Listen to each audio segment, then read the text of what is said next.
Assalamualaikum warahmatullahi wabarakatuh. Sebelumnya saya ingin mengucapkan terima kasih kepada dosen pengampu mata kuliah pengelolaan pendidikan, yaitu Bapak Dr. Haji Dadang Rahman Munandar MPD, dan juga teman-teman sekalian yang telah menyempatkan diri untuk menonton video ini, di mana kelompok kami akan memaparkan materi tentang pengelolaan peserta didik di SMPN 42 Kota Bekasi. Saya Nurani Fitrianti yang bertugas sebagai moderator dan juga pemateri 1. Tentunya pada kesempatan kali ini saya tidak sendiri karena saya ditemani oleh rekan saya yaitu Rohmah yang akan menjadi pemateri kedua. Sebelumnya saya akan menjelaskan tentang pengertian pengelolaan peserta didik. Jadi pengertian peserta didik yaitu suatu penataan atau pengaturan segala aktivitas yang berkaitan dengan peserta didik, mulai dari masuk hingga keluarnya peserta didik. Selanjutnya, tujuan dari pengelolaan peserta didik. Nah, tujuan pengelolaan peserta didik itu dibagi jadi dua. Ada pengelolaan tujuan secara umum, lalu tujuan secara khusus. Tujuan secara umumnya yaitu mengatur kegiatan peserta didik agar kegiatan tersebut menunjang proses belajar mengajar di sekolah. Lebih lanjut, proses pembelajarannya dapat berjalan lancar, tertib, dan teratur sehingga dapat memberikan kontribusi bagi pencapaian tujuan sekolah dan tujuan pendidikan secara keseluruhan. Sedangkan tujuan khususnya itu ada 3, yaitu meningkatkan pengetahuan, keterampilan, dan psikomotorik peserta didik. Yang kedua, menyalurkan dan menyeimbangkan kemampuan untuk kemampuan umum, yaitu kecerdasan, bakat, dan minat peserta didik. Lalu yang ketiga, yaitu menyalurkan aspirasi, harapan, dan memenuhi kebutuhan peserta didik.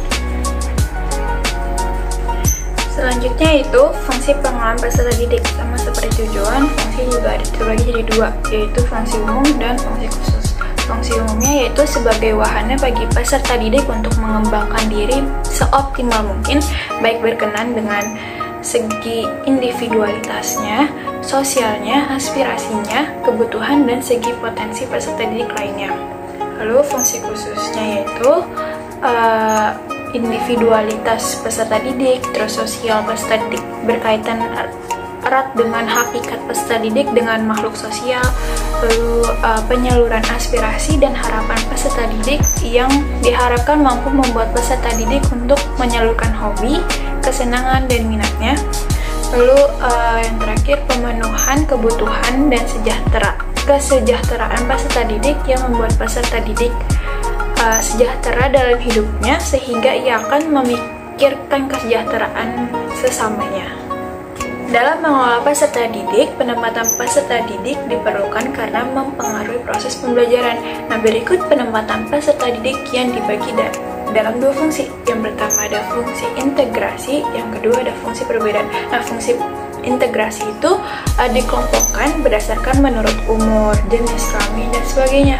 Sedangkan kalau misalnya perbedaan yaitu dikelompokkan dalam perbedaan individu, kayak misalnya bakat, minat, kemampuan gitu.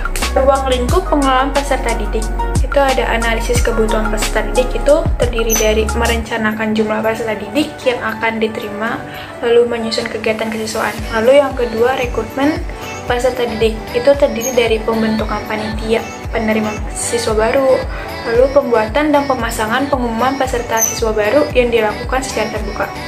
Yang ketiga yaitu seleksi peserta didik, itu terdiri dari tes atau ujian, lalu penelusuran dari bakat, kemampuan. Lalu yang ketiga berdasarkan nilai STTB atau nilai dari UAN. Terus yang keempat ya karena siswanya pindah sekolah. Selanjutnya yang keempat adalah orientasi. Nah, tujuan dari diadakan orientasi bagi peserta didik itu apa? Jadi tujuannya itu yang pertama agar peserta didik lebih mengerti dan mentaati segala peraturan yang berlaku di sekolah. Yang kedua, agar peserta didik dapat berpartisipasi aktif dalam kegiatan-kegiatan yang diselenggarakan di sekolah. Lalu yang ketiga, agar peserta didik siap menghadapi lingkungannya yang baru, baik secara fisik, mental, dan emosional, sehingga ia merasa nyaman dalam mengikuti proses pembelajaran di sekolah. serta dapat menyesuaikan dengan kehidupan di sekolah. Orientasi sering disebut juga sebagai kayak MOS, MOPD, POS, dan lain-lain. Lalu yang kelima ada penempatan peserta didik atau pembagian kelas. Yang keenam, kehadiran peserta didik di sekolah. Yang ketujuh, pembinaan dan pengembangan peserta didik. Yang kedelapan, pencatatan dan pelaporan. Yang kesembilan yaitu kelulusan alumni. Baik, selanjutnya adalah prinsip dan tugas pengelolaan peserta didik. Prinsip manajemen peserta didik yang pertama yaitu penyelenggaraan harus mengacu pada peraturan yang berlaku pada saat program dilaksanakan. Yang kedua, manajemen peserta didik harus mempunyai tujuan yang sama dan mendukung tujuan manajemen sekolah secara keseluruhan. Yang ketiga, segala bentuk kegiatan manajemen peserta didik harus mengemban misi pendidikan dalam rangka mendidik peserta didik. Yang terakhir yaitu kegiatan manajemen peserta didik harus dipandang sebagai upaya pengaturan terhadap bimbingan dan mendorong serta memacu kemandirian peserta didik. Sedangkan tugas dari manajemen peserta didik itu sendiri ada 4. Yang pertama yaitu penerimaan siswa baru, yang kedua pencatatan murid dalam buku induk, yang ketiga buku kleper, dan yang terakhir yaitu tata tertib siswa. Selanjutnya ada faktor pendukung dan peranan guru dalam pengelolaan pendidikan. Nah, faktor pendukungnya apa saja? Sebelumnya, untuk mencapai tujuan pendidikan yang berkualitas diperlukan manajemen pendidikan yang dapat memobilisasi segala sumber daya pendidikan. Nah, berikut ini adalah layanan yang menjadi faktor pendukung dalam pengelolaan peserta didik. Yang pertama ada layanan bimbingan konseling, yang kedua layanan perpustakaan, yang ketiga layanan kantin, yang keempat layanan UKS atau ruang kesehatan, yang kelima layanan transportasi sekolah, dan yang terakhir yaitu layanan asrama.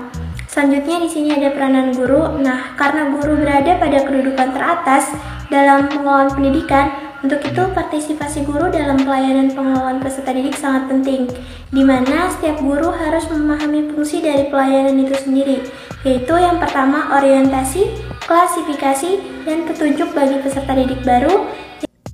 Yang kedua, kehadiran peserta didik. Yang ketiga, evaluasi laporan kemajuan dan kemunduran peserta didik. Yang keempat, pengendalian disiplin peserta didik.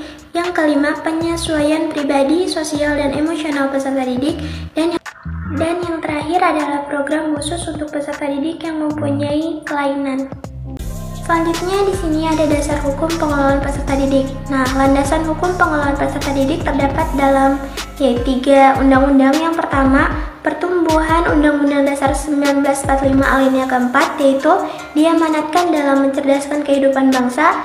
Yang kedua itu batang tubuh Undang-Undang Dasar 1945, pasal 31 ayat 1 sampai ayat 5, yang dimana berisi mengatur tentang kewajiban dan hak warga negara Indonesia dalam pendidikan, kewajiban pemerintah di bidang pendidikan dasar dan sistem pendidikan, dan anggaran pendidikan nasional. Dan yang terakhir yaitu dalam Undang-Undang Nomor 20 Tahun 2003 tentang Sistem Pendidikan Nasional. Dalam pasal 39 yaitu yang berisi tenaga kependidikan bertugas melaksanakan administrasi, pengelolaan, pengembangan, pengawasan, dan pelayanan teknis untuk menunjang proses pendidikan pada satuan pendidikan. Selanjutnya di sini ada implementasi pengelolaan peserta didik. Dalam Undang-Undang Nomor 20 Tahun 2003, Pasal 12 Ayat 1B yang berisi bahwa setiap peserta didik pada satuan pendidikan berhak mendapatkan pelayanan pendidikan sesuai bakatnya, yaitu memiliki hak untuk menerima minat dan kemampuan. Nah, implementasi Undang-Undang Nomor 20 Tahun 2003 ini pada pengelolaan peserta didik yaitu terdapat dalam 3 sub. Yang pertama, organisasi siswa intra sekolah atau yang disingkat dengan OSIS, yang kedua ekstrakurikuler, dan yang ketiga pembiasaan atau keteladanan. Selanjutnya di sini ada lokasi observasi di mana semua yang telah kami sampaikan itu berdasarkan hasil yang telah kami observasi di Sekolah SMPN 42 Kota Bekasi dengan nomor SK pendirian 032 Cap 400 BKPPD 7/2016 dengan NPSN 69962413 dengan akreditasi B dan email smp42bekasi-kota@gmail.com dengan kode pos 17131 dengan tahun operasional yaitu pada tanggal 29 Maret 2017 dengan alamat Taman Harapan Baru RT 11 RW 12 Pejuang Kecamatan Medan Satria Kota Bekasi Jawa Barat. Nah, selanjutnya di sini sudah terlampir gambaran rangkaian kegiatan di SMPN 42 Bekasi, yaitu gambar yang pertama yaitu proses MLS, yang kedua saat HUT RI, yang ketiga itu acara tahunan yaitu Diamond, dan yang terakhir class meeting. Lalu selanjutnya di sini ada kesimpulan.